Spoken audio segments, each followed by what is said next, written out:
أرى أحدا يموت كأني لا أرى أحدا يموت. àmọ́ gbogbo ń tó bá bá wa mùsùlùmí tí ń bọ́ sẹ́nu wa òun náà láwùí. a'udhu billahi minash shaitani rajim. bismillahir rahmanir rahim.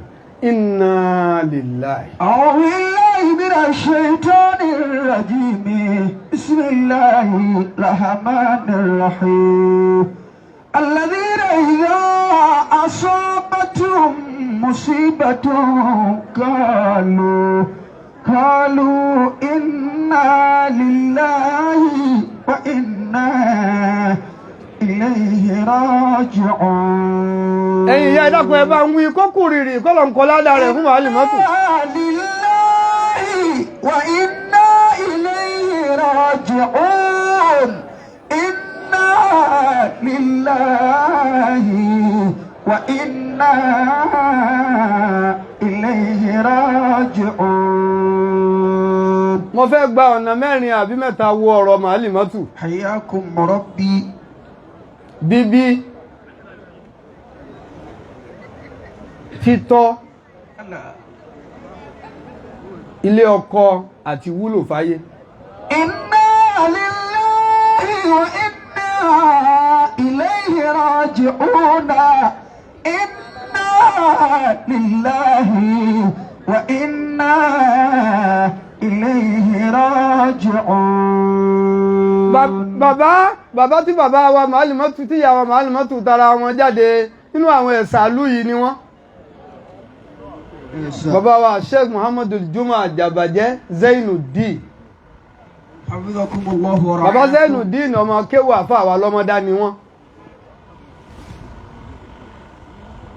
àtàwọn àti bàbá oníkìjìpá àti irúfẹ́ wọn bẹ́ẹ̀ ọmọ kéwù bàbá wa àgbà lọ́mọdá ni wọ́n.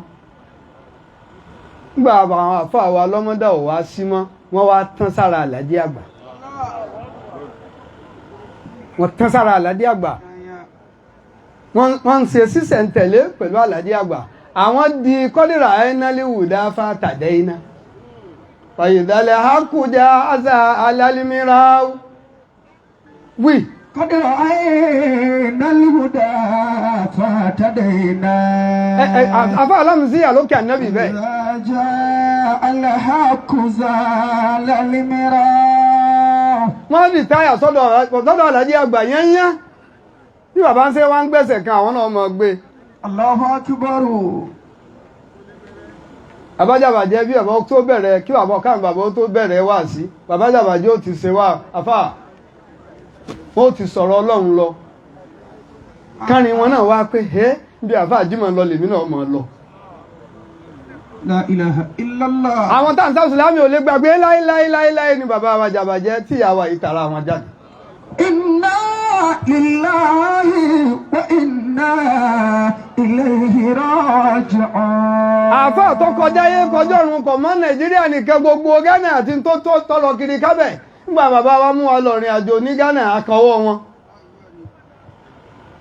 kọ́lẹ̀ wọ́n mú wa àgbàlagbà kan ní Ghana ní ilé tàfà gbẹ̀yìn ó bá tún dá mi lójú pé ha alúùsì èèyàn àwọn tó bí ìyá yìí tòun ti bí wọ́n ṣe wá fà tó náà wọ́n wá lọ fa bàbá ìyá wa lálàjí àgbà lọ́wọ́. La ilaha illallah. wọ́n kéwu wọ́n bọ̀ láti Ghana wọ́n wá dé wọ́n wá àtàchì wọn máwọn Àlàjí Àgbà nínú àwọn tí wọ́n wá gba kéwu direct lẹ́nu bàbá wa Àlàjí Àgbà níyà wa center èyí ń ló bí tí kéwu èéfì dàrú lẹ́nu wọn gbogbo tireni bàbá ẹ̀wọ̀ gbogbo wọn tẹ́ dòkó ojú èékán wọn débi kí wọ́n mọ̀ pé kéwu ní bọ́ ọba ti sì pé bàbá wọ́n fàyàn ní mú ní àbẹ́tí bàbá ò ní sùúrù débi kó pé kéwú pèkúpé níwájú wọn. Wa inna ilayhi raji'un. Inna lillahi wa inna ilayhi raji'un. ẹ wo bíbí tó dáa bíbí tó dáa bíbí rẹ̀ bàbá tó fi ti ń ṣe han ọmọ bàbá tó fọ̀nà tí ń rìn han ọmọ tọ́wọ́ mú ọmọ lọ́dọ̀ ẹgbẹ́ wọn tí wọ́n bá wọn rèé àṣebọ́ ọba bímọ tán tó ti wo dáadáa kan lára rẹ̀ ìwọ nìkan ò lè dá tọ́wẹ́ ní ire fàálé lọ́wọ́ kọ̀rọ̀ rẹ̀ ó yanjú délẹ̀. báwọn àfáàsán ṣe ṣe nù. dàhárájà káwọn ìmọ̀ ṣáwó. ìyá fahum mukhayyabun. wọ́n àjàrà ẹ̀ má bínú wọ́n ti tọwọ́ bọ̀ àdídí fún wa wọ́n sì yanjú ẹ̀. karamakumullah. ìwà jòkó ìmọ̀ ọbẹ̀ ńlẹ̀ kéwú lọ́dọ̀ bàbá wa Alhaji Àgbà tí wọ́n gba tírẹ́nì ni wọn ò gbà á lásán tàlákàn núrù bí núrì ìmọ̀lẹ̀ ti bíbí ṣe déédé pẹ̀lú ìmọ̀lẹ̀ títọ́. pé ọba mọ̀ pìlẹ̀ Muhalimatu bọ́rọ̀ ṣe ń bọ̀ nù o. inna lillahi wa inna ilayhi raji'un. ẹlòmíì lẹ́ni ire bíi àmì èèyàn bú lọ́tọ̀. ọlọ́run jẹ́ láǹfààní kọ ọ́tàwé ẹni tó ti gba ṣàádà lọ́dọ̀ ẹ̀ ọmọ mọ́nẹ́jì ẹ̀ náà ni. àbò lọ́wọ́ ṣe.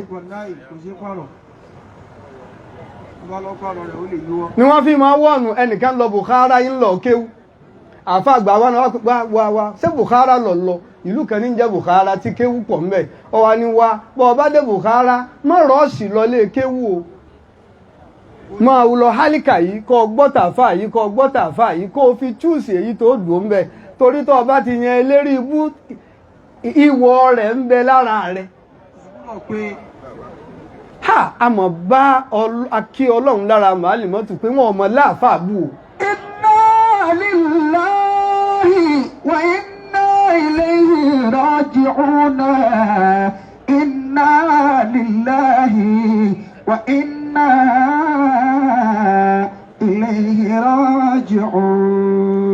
bá a ṣe kéwù náà nífa àkọ́ ọmọ ń kéwù ni àmọ́ tí ó dẹ́ bíbí oníwéré kan lẹ̀ yín jọun ń bẹ láyé kò tẹ̀ tí ìkú wọ́n pè ń sálì ìkú ntú a ní àyàn mọ́ ní o láàyè kọ́ o látọwọ́ Olúwa bí wọ́n ṣe bí ìwà lẹ́mọ̀ ẹ̀mọ́ Bọ́lá ti dá wa. ǹjẹ́ wọ́n wà nílé kéwù pẹ̀lú gbogbo àwọn tí wọ́n jọ ké kíkọ́ làáfà mọ́ bọ́lọ̀ ń ṣe dákàlùkù ẹnìkan.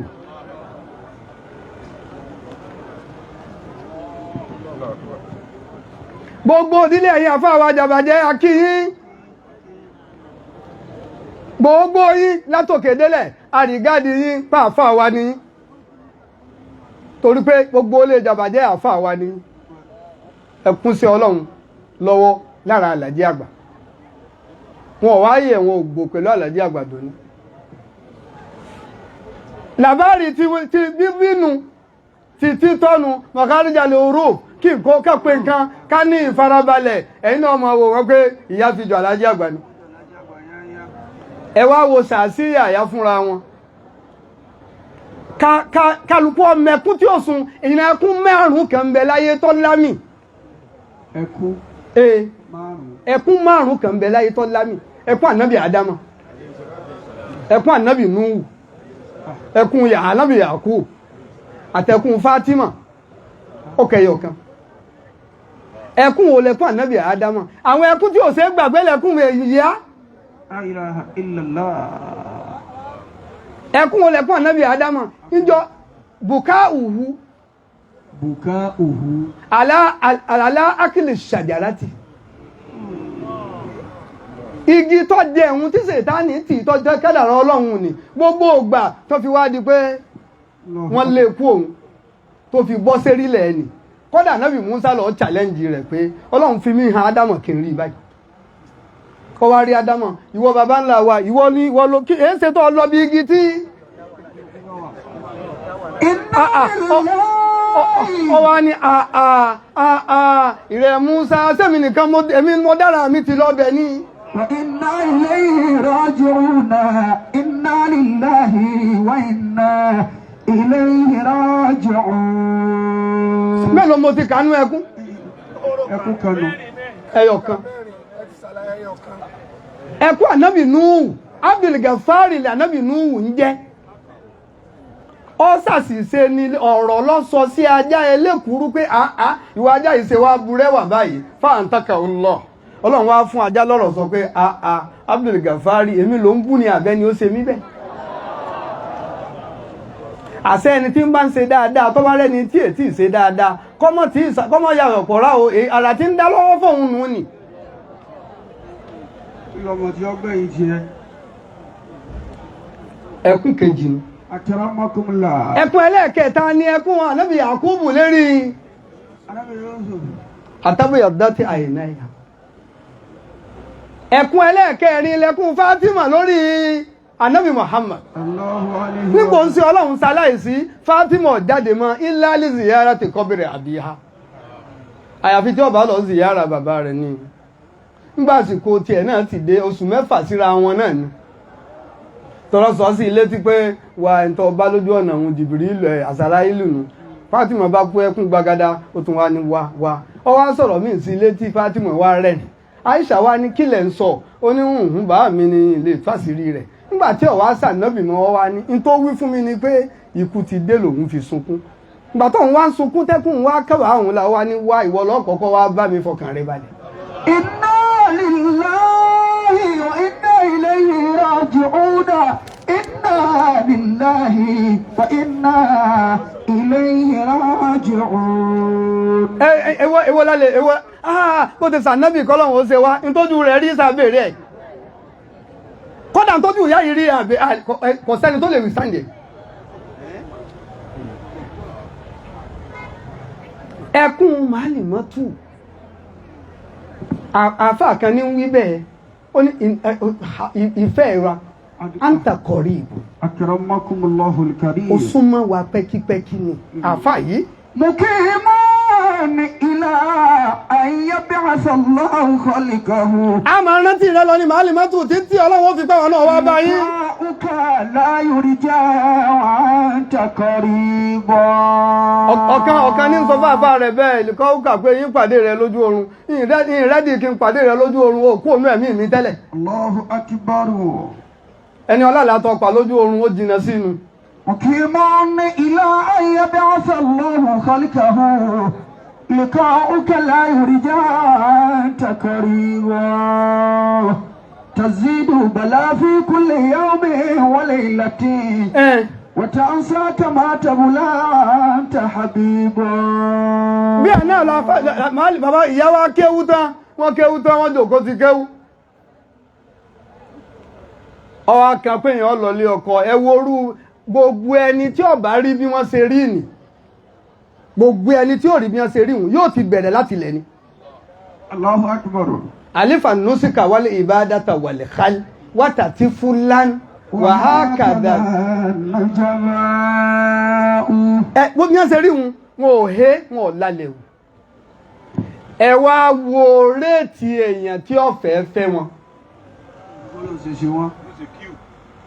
Ẹ wo orú èèyàn tí ó kíù èwo ló ń wí yìí wọ́n kíù fún Fátímà. Wọ́n kíù fún Fátímà pa. Wọ́n kíù fún Fátímà wọ́n wá lọ já sọ́dọ̀ Zainab Ali. Wọ́n kíù fún Sayyidatu Zainabu náà Zainabu ọmọ Fátímà. Sayyida Zainab. مكيمان إلى أن يبعث الله خلقه لقاؤك لا يرجى أنت قريبا. Wọ́n tún wá lọ já sílé tó pàtàkì nínú ìlú yìí ilé ààrẹ ilé mọ́gàjí ààrẹ. Kàn wá ṣe pé wọ́n tún wá kó ẹ̀kú oríire ẹ̀yìn tí ìyá bí. Wọ́n ní bó ṣe wá dáa tó yìí wọ́n sì wá lọ fi góòlù bàjá lọ́rùn. Ṣé kìí ṣẹlẹ̀ bẹ́ẹ̀ ni? Wọ́n fi góòlù bàjá lọ́rùn gbà mí. Kò sì ní í ṣe gbéjẹ kò ní í ṣe sọ̀rọ̀. Lìkọ́ uka. Àwọn ẹni ire náà wọ́n tún wá lọ já sí. La yurja anta qariba. Lìkọ́ uka la yurja anta qariba. Muhalimatu wá bẹ̀rẹ̀ dáwà wọ́n bẹ̀rẹ̀ ẹsẹ̀ wọn ní táàmà ọ̀ràn kan láyé ọ̀dọ̀wọ̀ gbogbo owó tó máa fojú di obi. Ṣé fóbi lélẹ́yìí àti ẹ̀tí rí ní ìwàdátù wá òǹtá wàlé sàdàkárù kálí òǹtá àbí ṣebí tí tó wínú nígbà tí ìyá Màríàmù ní ní wàdàtù wa òǹtá ọlọ́run nígbà tí bí mo bí lóbìnrin ni wàlẹ́ sàdàkàrù kálẹ̀ òǹtá so sì mọ̀ pé obìnrin ò dàbí ọkùnrin ọlọ́run ní wallahu ya'lamu bima wada'at ọlọ́run sì mọ̀ tó bí fa kò yé e nífa. ìyá wa jẹ́ obìn ó wá fi hàn ayé pé kò sí tọkùnrin lè ṣe tí ń lè mú jáde lára obìn ẹ̀ sì gbọ́lọ̀ tóbi.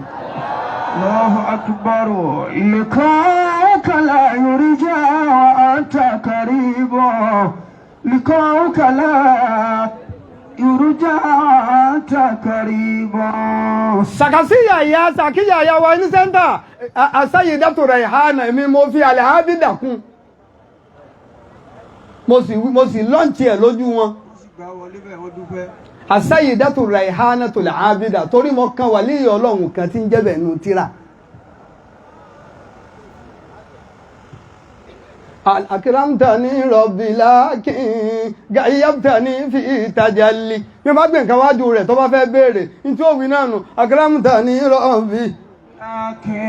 Akramtani Rabbi lakin gayyabtani fi tajalli. Bí má ti ń wí bẹ̀ pé ọlọ́run ó pè Rihanatu kí ló tún fẹ́ gbà lọ́wọ́ wa lágbájá ní wọ́n mọ̀ fún. Allahu akbar. Ìyá wa bẹ̀rẹ̀ àsàlátù. Wọ́n bá wọn kan wájú wọ́n sì tẹríba fún wọn. Wọ́n bá wa ìyá wa gbogbo aláwo. Wọ́n ní àwọn ìyá mi gbogbo aláwo. Àwọn ìyá mi gbọ́. Àwọn ìyá mi Fatima ọmọ ọlọ́kà.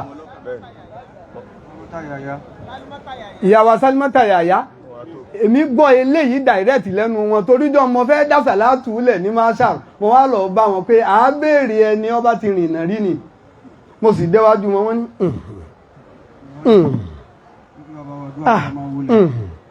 ọba àdúrà gbà ẹ máa wọlé wọ́n ti dòkó ni anakumula wọ́n á ní ó ṣòro ó ṣe níjú abẹ̀rẹ̀ kí ní ìyá bá àwọn ìyá wa wájú tà ń tẹ̀lé wọn ni àmọ́ gbà wọ́n wá ní pé ẹnu ọmọ yìí mọ̀ tún dáfa ẹnu ọmọ yìí mọ̀ tún máa wí ká máa tẹ̀lé ọ má kánjú sọ̀rọ̀ torí kọ́ mọ́ bá tètè sọ́tán.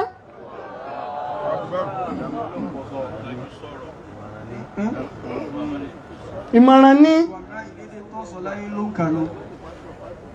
ìyá yìí tò nífa ìyá tó wá di pé gbogbo ayé ń pètì lónìí wọ́n wá tò lẹ́yìn àwọn ìyá wa aláwo nítorí àwọn náà mọ̀ wọ́n díẹ̀díẹ̀ ni pé èmi náà ń ru gáàsì àti tẹ̀lé ìyá mi lọ wá sí lọ́yìn nídìí àpẹ́ àrùn gáàsì àti gbogbo wọn pèlè wọn mọ lọ́mọ lẹ́yìn wọn ni wọ́n wà irú gáàsì àti mi ló dé mọ̀ ọ̀pọ̀lọpọ̀ wọn. Allahu akbar liqa'uka la yurja anta qaribu liqa'uka la yurja anta qaribu. Àfà Abdulrasheed wọ́n wá bẹ̀rẹ̀ nǹkan wọ̀nyí títí àwọn náà fi wá wà lókè wọ́n wá ní kódà yìí máa lọ kọ́ àwọn èèyàn lásàlátù ń sòbì. Ìyá ni wọ́n sọ bẹ́ẹ̀ o. Àwọn pọ́n làwọn wà bẹ́ẹ̀ lómi pé ṣe rí àtúndẹ́nu padà lọ aráyè lónìí. Ẹ wá sórí ọmọ mìíràn ilẹ̀ lè yàbùdú láàfà. Mukhlisina lahu dina. Wọ́n lómi àwọn omi ọ̀wà dá wọn jòkó. Lérí pé kí wọ́n fi Hassan Hussein tó wá di ẹ̀kọ́ tó di ọbẹ̀ ẹ̀yọ̀ táwọn nílò lónìí. Èèyàn mélòó ló sì ké. Ìyá yìí wá ṣe sùúrù. Wọ́n ní àfà tún lọ gbọ́ ẹ̀yin tí gbogbo ẹ̀yin tẹ́ bẹ̀rẹ̀ kẹ́mọ̀ bá lọ. Ara tán wí fún mi nù pé èèyàn tẹ́ bá ti bẹ̀rẹ̀ nísìn èèyàn púpọ̀ ní ọ̀wà díẹ̀ ló kù o. Àdúpẹ́ díẹ̀ tó kù yìí àwa tá a jẹ́ díẹ̀ yìí àdúpẹ́. Alhamdulillah. Àyí gbogbo yín tẹ́ bẹ̀rẹ̀ lẹ́sẹ̀kù lóní.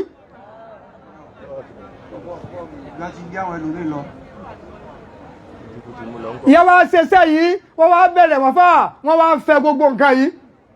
Ẹnu wa lè gbà pé ní gbogbo Kwara State yìí ẹni yóò tó bá lásàlátù ọ̀tán náà tiẹ̀ látara sẹ́ńtà ni.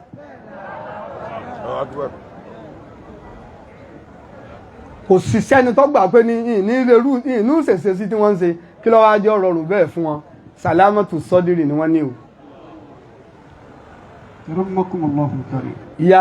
ìyá tọkàn rẹ̀ fúyẹ́ ìyá tó gba kálukú láyè kó sọ̀rọ̀ lọ́bíbù Àlàjí Àgbà ìyá onímọ́tótó wọ́n fẹ́ máa fọwọ́ kan ìtẹ́ pé ní ẹ̀yìn àṣẹ wá rí báyìí àgé special chair special bí wọ́n ṣe wá rí ìhun náà ní faradà sùúrù. Allahu Akbar. Alladhina yunfiquna àfà yìí wọ́n fẹ́ jòkó nǹkan mẹ́wàá kan bẹ bọ́wọ́ ti wà lára àyàn àdánù ni mẹ́wàá ni àdánù ni mẹ́wẹ̀ẹ̀wá Ọlọ́run sì yọ ìyá yìí kò nu mẹ́wẹ̀ẹ̀wá. Wa asharatu ashiya'i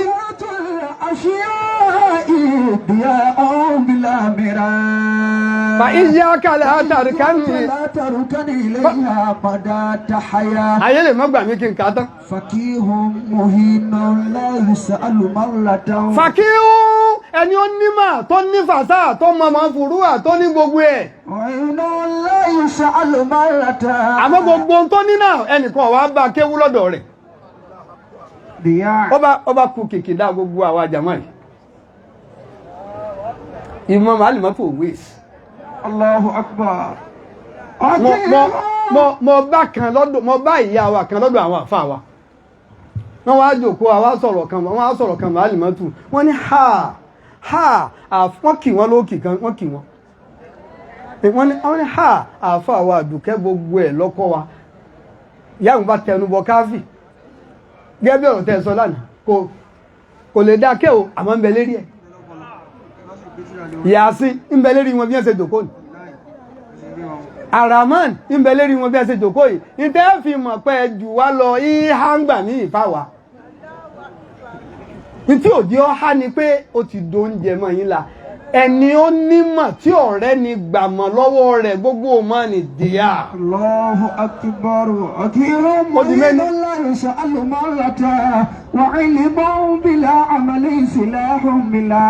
Ilmu bila amali bí màá bá pọ̀ lára àyàn àmọ́ kò níṣẹ́ rẹ̀ kò fi ṣiṣẹ́ ṣe. Allahu Akbar. Bọ́ bá ní kíní àní ẹ̀hẹ́n tún wí mí ìkọ́lọ̀ Ọlọ́run tún wí báyìí.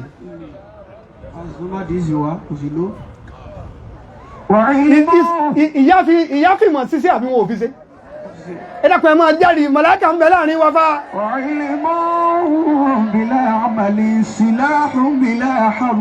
Ẹlẹ́ẹ̀kẹta tó ń jẹ́ òfò òun ni silahun bila haribi oní nǹkan ẹ̀já ń lé àwọn òrógun mú lọ.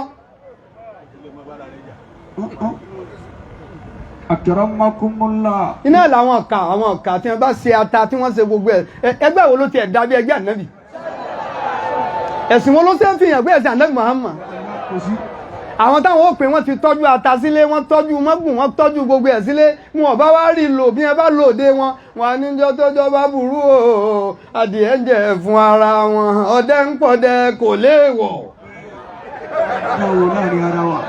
wọn á dánwò láàrin ara wọn.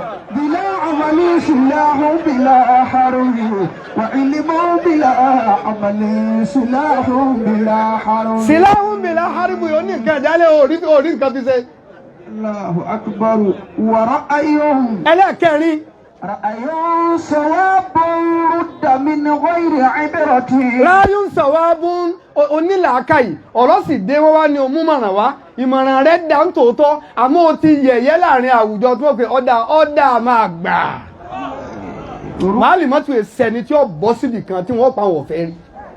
رد من غير عبرة. rúdà mi ń jẹ́ èrè ìbúratì gbogbo ọmọdé tó mú wá náà kọ́ra wọn ò ní táwọn wí sílágbájá ni àgbà. Gbogbo ọmọràn ni gbogbo làákàyè tó níhun dèyà. ومصحف لا يتلى.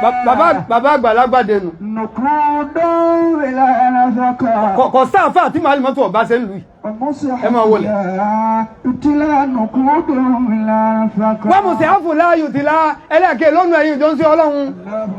Ẹlẹ́ẹ̀karùn-ún mùsíáfù láàyò tìlá tírà tó nílé tó ké. Bẹ́ẹ̀ ṣe dáwọn àyàwọn tí wọ́n jòkó ní Ọlọ́run lọ́mọ iye tírà wọn. àfà Muhalimatu pé eléyìí náà tún dáa ẹ tún mú yẹ eléyìí náà tún dáa wọ́n wàá gbé látòkè wọ́n gbé délẹ̀gbìn Allahu akbar. Mùsíàfù láàyù tìlá ọ̀pọ̀ tíra tó ra sílé tèése náà sọ̀rí ìdìyà. Allahu akbar. Nukudun bila nafaka. Nukudun ẹlẹ́ẹ̀kẹfà nukudun bila nafaka ọlásìkí ń tòótọ́ àmọ́ ò lè ṣe sàárà ẹ̀ náà. Owó tí ìyá ná fèmí gbẹ̀yìn wọ́n wá sí sẹ̀ntínárì tá a gbà ẹnìkan sọ pé ìyámọ̀ ti dé ìwọ́n ń tẹsẹ̀ bọ́sẹ̀ àtẹ̀mí àti general secretary àwa lọ bá wọn wọ́n sì ní wọ́n sì sẹ́wà máa nánú ẹ̀ owó ò lè wúlò bọ́ ọ̀bá náà tá a bá mú ọrẹ títa ìyá tó. Allahu akbar. ìyá tó.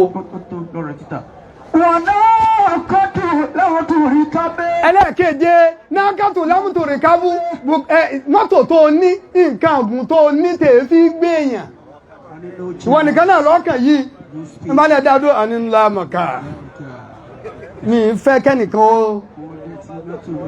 wo bẹ́ẹ̀ ṣe fún mọ́yà nínú mọ́tò ẹjọ́ wọ́ ni àti bẹ́ǹsì tí wọ́n lò àti bọ́ọ̀sì ẹjọ́ wọ́ ni nákàtù lámùtòrì kábú wa masjidu wasi ọmọ ẹlòmí òkè Muhalimatu ní ìmọ̀ bá lọ gbogbo tó níhun oní nǹkan gúngùn ẹṣin ni mọ́tò ni igbá ni pangolo látòrè ká tèèfì gbèyàn dìyà. wọ́n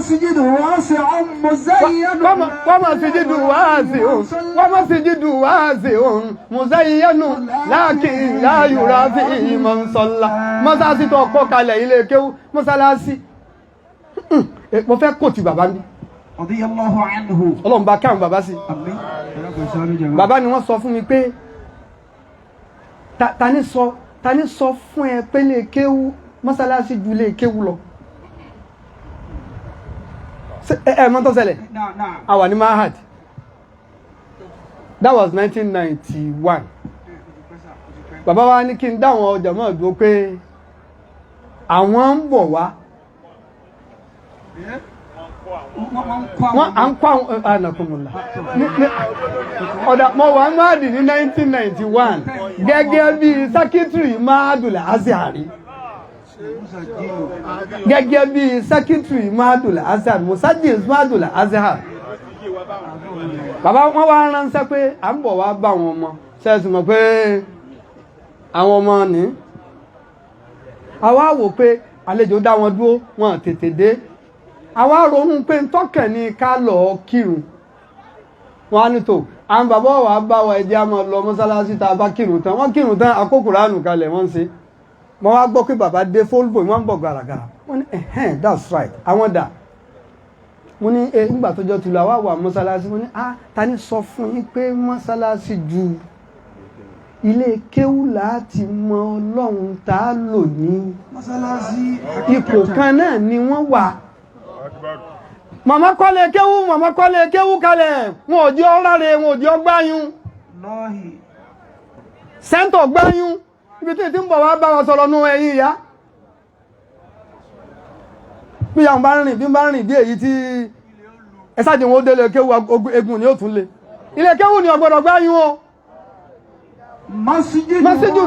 masjidu wá sí wọn mọ́sáàsì tó kọ́ kalẹ̀ tó gbáyé mọ́sà ìyánu tó tún ṣe lọ́sọ̀ọ́ àmọ́láyò rábí ìmọ̀sọ̀lá àwárí èèyàn tí ń kírun ń bẹ̀ gbogbo owó tó fi kọ́ mọ́sálásí ń dè á. كذلك علم الزهد في بطن فاسق كذلك علم الزهد في بطن فاسق وعمر طويل فاقد الزاد للسير ilmu zuhudi ìmọ̀ àráyé sá pẹ́lú mi bá ti bẹ̀rẹ̀ ọ̀rọ̀ nísìnyí ẹ máa rí Ọlọ́run nínú ọ̀rọ̀ rẹ̀ àmọ́ fi bá ti ní fásikì kò kí lòun náà ó lè polo oríire ni kò sí nínú wọn táà náà bí sọ pé àwọn láwọn àfáà kan bẹ wọ́n ó dúó lẹ́nu ọ̀nà wọ́n máa pèrò sí wọ́n ó dúó lẹ́nu ọ̀nà àlìjánà yunadi ila àlìjánà wa amaluhum yunadi ila náà ọ̀rọ̀ ẹnu wọn mọ̀ pèrò sálìjánà àmọ́ sẹ̀ẹ̀sẹ̀ wọn mọ̀ pèrò síná المزود في بطن فاسق ìmọ̀ zúdù ìráyésá àmọ́ fi bátìnì fásíkì tí ń bẹ nínú níkùn pòkí dìyàwó òun náà ìrárí. وعمر طويل فاقد الزاد للسير. àgbákò òun ni umurun tawilun ẹni ó gùn lẹ́mìí àmọ́ bọ́mí rẹ̀ ti gùn tó kọ̀ palẹ̀ mọ́ pé wọ́n lọ ńjọ́ kan.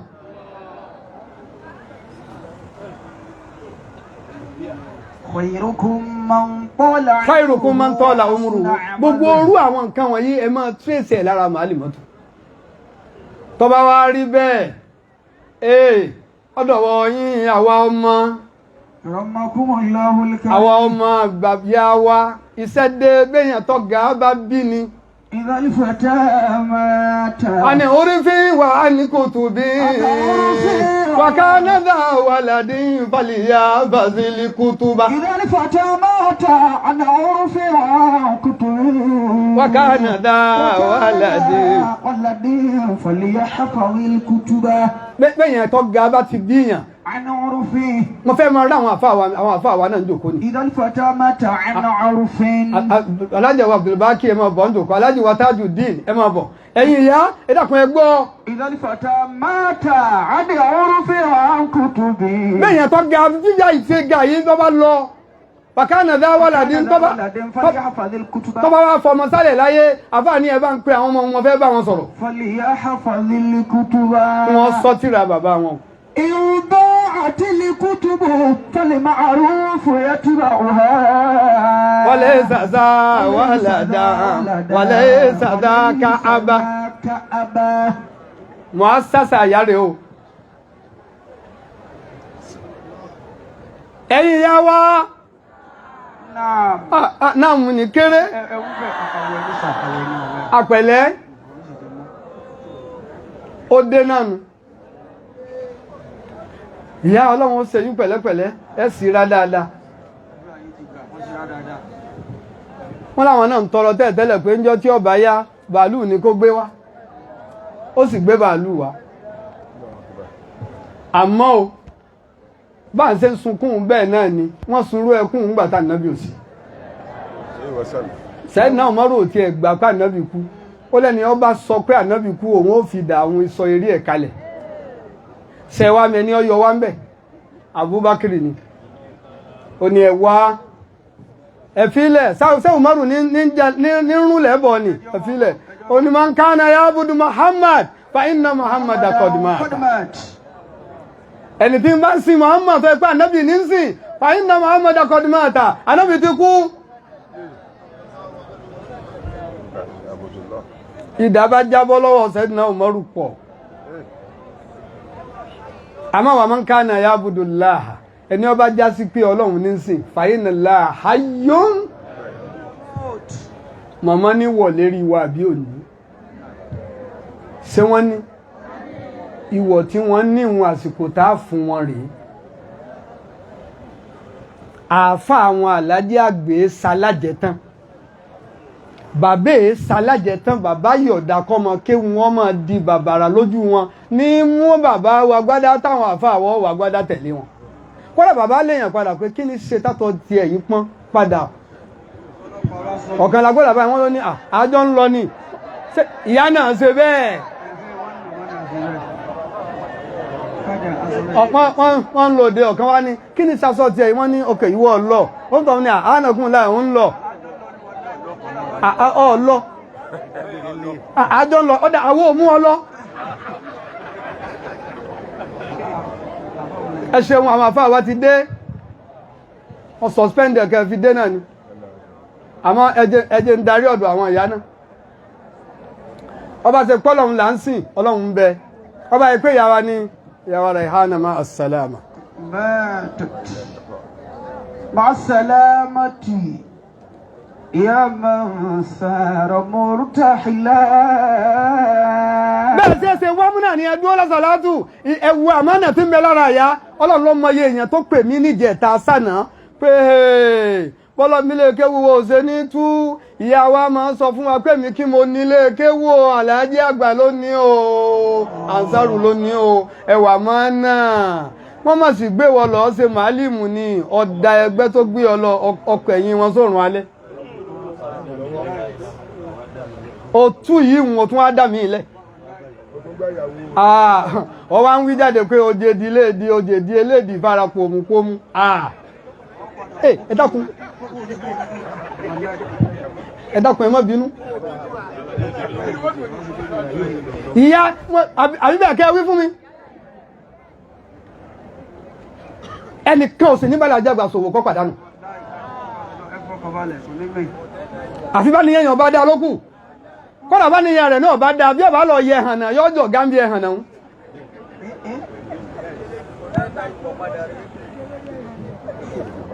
ilé kéwú dọwọ́ wa o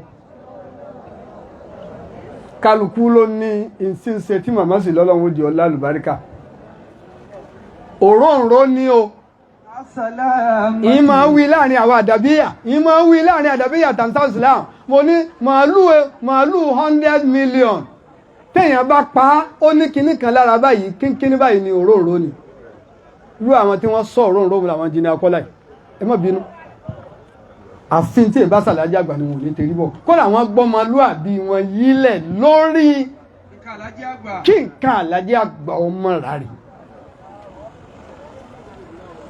bẹ́yàn bá yọ́ra tí ọba sọ́ra kó mú òróró ní kó mẹ́ yọ́ bẹ̀rẹ̀ ní jẹ́ ẹ̀tọ́ yá àwọn ọmọ yìí sì ń di bàbàrà gbogbo wọn lẹ́ sì ń darí alọ́ ṣe wòlímọ̀ kan ní sẹ́ńtà àti ìyá àtọmọ ló ṣe wòlímọ̀ níjọ́ náà ìyá wa gbágbá ẹ má bínú o ìyá gbágbá ń ṣe wòlímọ̀ Muhalimatu ń ṣe wòlímọ̀ La ilaha illallah gbogbo àwọn ìyá tí wọ́n bẹ́ ń yà yín ìbẹ̀lẹ̀ ti kí Al-Qur'ani omi ìgbà kan wájú Ọlọ́run tí Ọlọ́run sì ń fún omi ìdẹni tí ó lè mọ́ lọ umura ní gbogbo ìgbà kò sì sí tí mú lọ tíra yìí náà ni tẹni tí ò tí ìjánà yìí ń bọ̀ wá já àwọn ọmọ tí ò tí rí bá ṣe fẹ́ ó súnmọ́ báyìí ọ̀dọ̀wọ̀ yín o bàbá ní sọ bẹ́ẹ̀ fún yín à ń bọ̀ wá sẹ́ńtà ẹnì kò ní wá láti fìkan wá bá yín ṣe o ẹ̀yin náà lẹ́sẹ̀ o àbí bàbá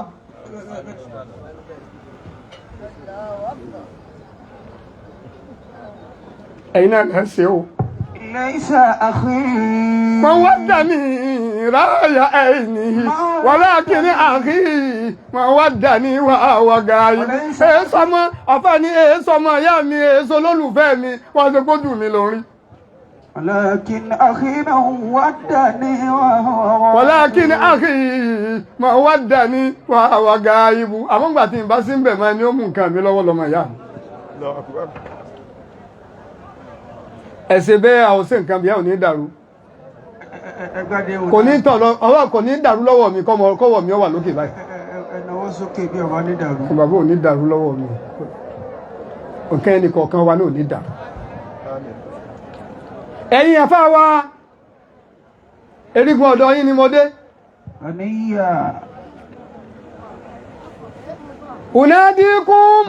أناديكم عليكم نفوسكم لقد ẹ fún mi ìṣẹ́jú méjì ẹlẹ́bí ni ní ta ti gbé inú ni bàmá ní bíbí màmá nílé ọkọ màmá wá ní ìlú apọ̀ lára yín tá máa fojú wò yín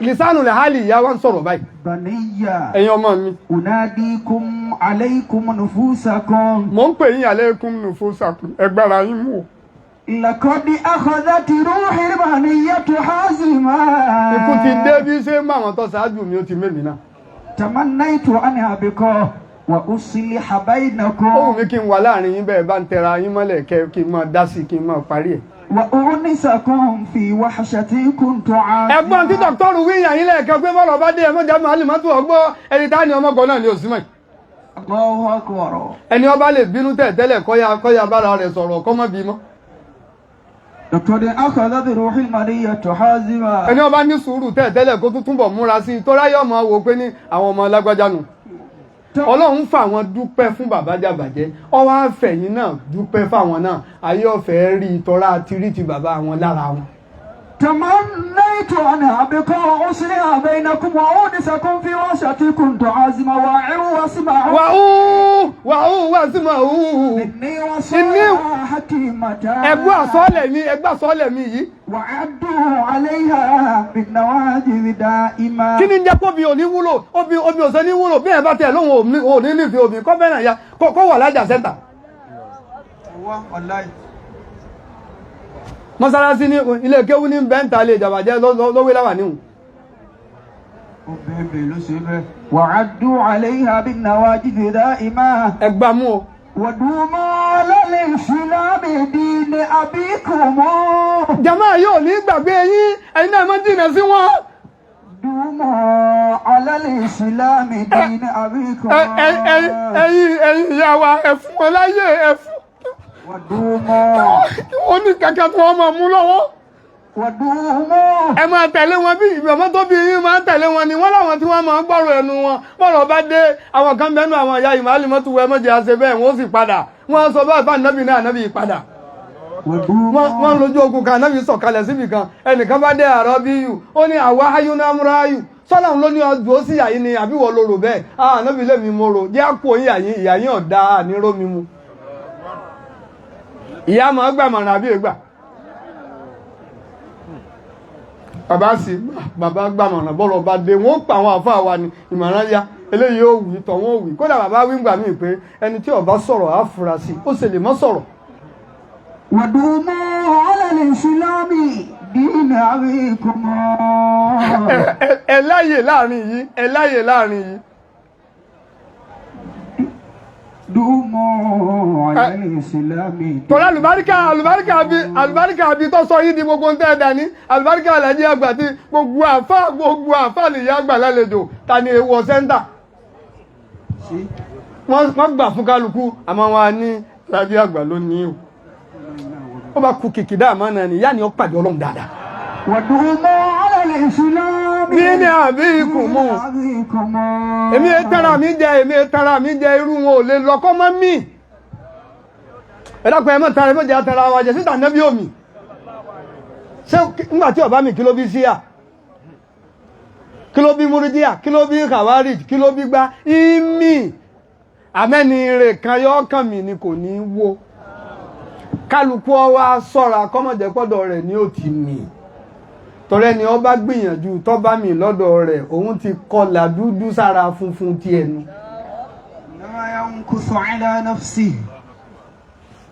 àfihàn lé ọlọ́run lọ́wọ́.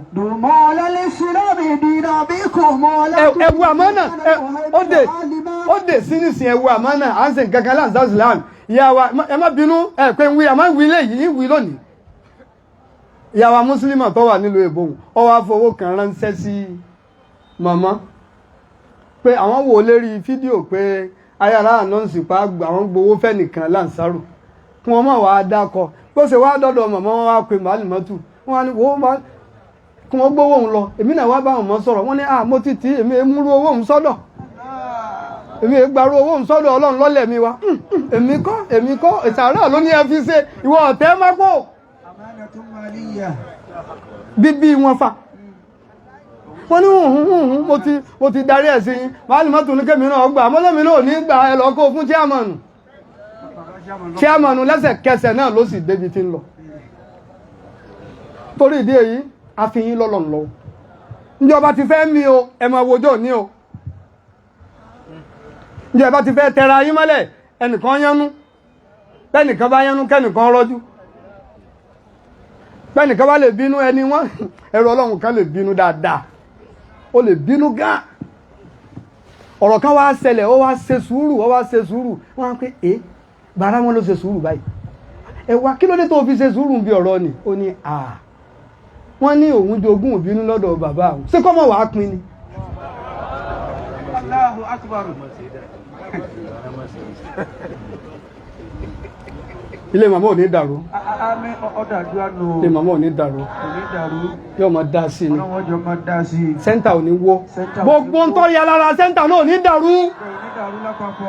ọ̀rẹ́ mi tún bọ̀ wá dìde àmọ́ kò ní yóò máa dá sí ni. ọlọ́nkọ́ máa yẹlé kéwú tá a dìde lára Alhaji Agba bàbá ó sì gbẹ́sẹ̀ wọlé kéwú ẹnì kọ̀ọ̀kan mo dúpẹ́ wọ́n wọlé kéwú tèmi. wallahi madinatu sheikh muhammadin kamaluddin níbi zulu. bàbá wa Ramadan ni wọ́n dọ́dọ̀ bàbá sì jókòó báyìí níbi wòlímà ọlọ́run ò ṣe àfà wa bàbá sì jókòó wọn ní àkànjú bàbá wa farabalẹ̀ wọ́n jókòó wọ́n wọlé kí wọ́n fẹsẹ̀ kọ̀ọ̀kan wọ kíláàsì kọ̀ọ̀kan àbọ̀ ni a sì ní dá ẹnìkan yín dúró yóò sì mọ lálùbáríkà ọlá àfà wa a ṣe ní sẹ̀sán ẹ̀sán wo tẹ̀ là ń ṣe ẹ̀sán wo ní ẹ̀sán wo lálẹ́ ní sọ fún wọn ẹgbẹ́ ká ṣe tiwa kápẹ́kẹ́sẹ́ ká ṣe tọ́lọ̀ bá ní káwà náà orí ṣe torí ìdí èyí ẹkún wa lónìí ìdùnnú ní ọmọ jẹ́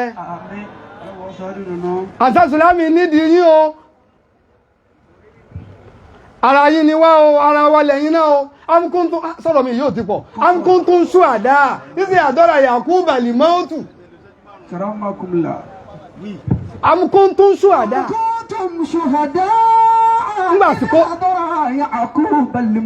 nígbà tí kú dé bá Nábì Yakub wọ́n wá pe àwọn ọmọ rẹ̀